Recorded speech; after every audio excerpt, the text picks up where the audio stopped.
Guys, the chicken's here. It's been a while. It's been a week. We're back today with another home gym video. Oh man. In today's video, just finished up a workout, but a lot of changes, man. A lot of changes in the last week. So the main thing I want to talk about is, you can see I no longer have any giant bike in the corner. So let's actually move the camera over here. While I catch my breath. And let's talk about this. So as you can see, I sold the Echo bike. I also got this fan. I forget if I talked about that. It's 40 bucks, Home Depot. Great little fan. Yeah, so I sold the Echo bike because mainly wasn't using it a whole lot. I was not using it a whole lot. And the thing with the Echo bike right now, I forget what it was exactly, but I guess CrossFit made it like their official games bike or something like that. So they were selling out really, really quickly. And also the price just jumped up on the Rogue store because of the steel prices and stuff. I think they're still at $12.25 right now. When I got mine, it was like 30 bucks cheaper. So I mean, it wasn't a huge markup, but I got 1,100 bucks for it from someone that was pretty keen on getting one right away. They didn't want to wait for shipping, so I felt like that was a fair price. You know, I took a bit of a hit on it, but I also used it for 6 months. So what I found that I used it most for, to be honest, was just simple warm-ups, like 4 or 5 minute warm-ups.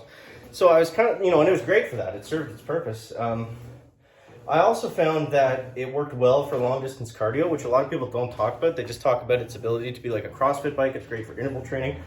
But I've made videos on that, or I've said that before too. But yeah, you know, it's a great all around cardio machine. It's going to be better for CrossFit and intervals and kind of sprint training than it is for long distance, but you can still use it for both without any issues. But yeah, so I used it mostly for warm-ups. Here and there I did cardio sessions, but I felt like it didn't really justify, one, the price point of what I paid for it, and two, the footprint. It took up a lot of space. I mean, this whole back corner here was basically unusable because the bike was in the way, right? So now I got lots of room. I sold the Scout Hyper, sold the squat box, sold the Echo bike. Got lots of room for some new toys, which we're going to talk about in a second. But yeah, so I felt like based on how I was using it and the amount of times I was using it and the footprint that it took up, it wasn't really worth it for me. I mean, if I used it a little more frequently, yeah, but you know, you can get any kind of exercise bike. Like if you just want to do this for 5 minutes as a warm-up, you don't need the best machine in the world for it. That's not to say anything bad. Just for me personally, it wasn't the right fit, so I ended up selling it, and you know, I got a pretty good price back for what it cost me. So I was happy, he was happy, everybody's happy. It's all good. But yeah, so the next stuff. Now I have more room for other stuff. What I also wanted to talk about today was I got a new weightlifting belt from Pioneer Fit. They had I think it's their biggest sale of the year. It's close to, well, $17.76. It's like the American, whatever. I'm Canadian, I don't know. It's their holiday thing. Yeah, so it's, well, I guess it's what is it? It's not, I'm going to say something stupid and regret it, so I'm not even going to go there. But yeah, they have the biggest sale of the year on right now. 76% off your order.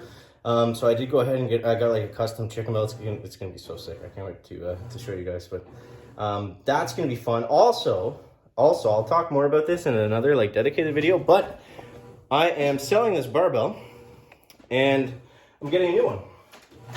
And I opted with the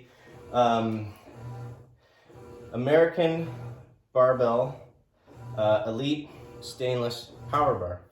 Because I noticed this one, it was getting a little bit scuffed up. You know, I haven't cleaned it either, so I mean, that's just chalk. But the grooved sleeves are really bothering me. They're scratching, you know, they're beating the piss out of my plates. They're scratching up the sleeves.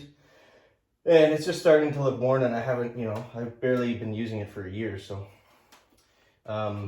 Yeah, it just, a barbell is like personal preference at the end of the day, but I felt like, they had a sale on today too. It was like 15% off, so.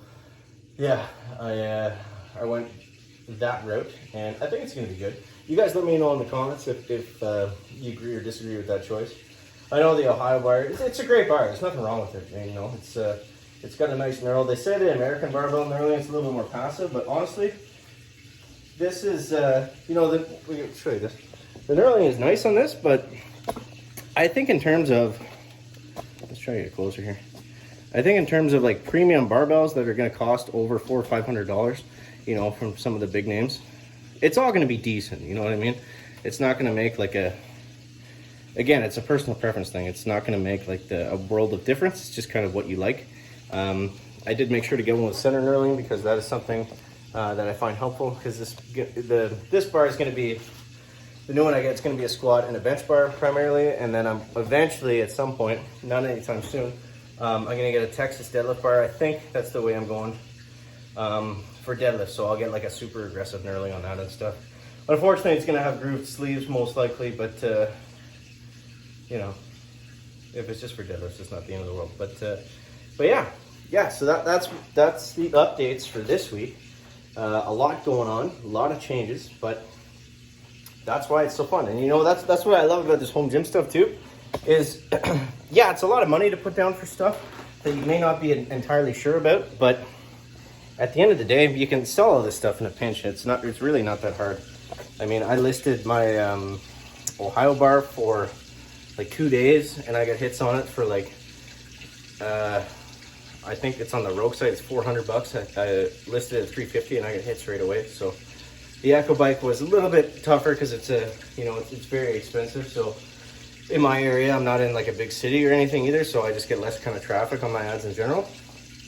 But I was still able to sell it, you know, after a couple weeks without much issues. So I mean, yeah, that's the cool thing about gym equipment, is it holds its value really well. You can, the resale is pretty decent on it. So I mean, I look at it this way. The bike cost me, what, $1,400 all in with tax, shipping, and all the accessories I got for it. So I basically got the Echo bike to try it out for 6 months to see if I liked it or not. And I liked it, but yeah, just the value wasn't there in terms of time, money, or footprint. So that's your update for today, guys. We'll be back this weekend. I'm going to post a couple more videos on whatever kind of comes into my head. But yeah, if you guys are new to the channel, I appreciate it if you do subscribe. Sorry about the background noise. I got the washer going, the drain's going right behind this. But thanks for stopping by. If you want to subscribe, check more videos, I'd appreciate it. And we'll catch you next one, guys. Chicken out back there.